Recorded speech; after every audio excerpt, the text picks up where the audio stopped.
verspreide aarde so ver as wat die oog kan sien. En terwyl sommige se huise en vee verwoes is, het ander baie meer verloor. Pastoor Johan Mokke en sy seun Zander het brande op die Mount Everest gasteplaas help blus. Hul voertuig het klaarblyklik vasgeval en die vlamme het pa en seun en 'n derde persoon verswelg. Ek het gevra of hulle Johan hulle gekry het en toe sê hy, ja, en toe sê ek is hulle ernstig beseer en toe sê hy vir my hulle is dood en ek was eers was net nam.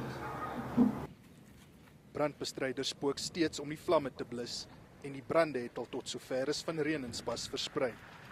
Die brande kan 'n verwoestende uitwerking op die landboubedryf daar hê.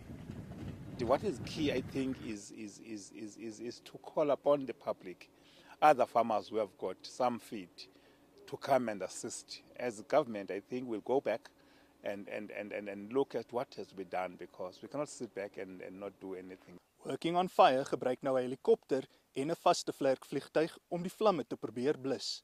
Intussen voorsien die Departement van Landbou die geaffekteerde boere met voer vir hulle vee en hulle sal binnekort besluit of die area tot rampgebied verklaar sal word.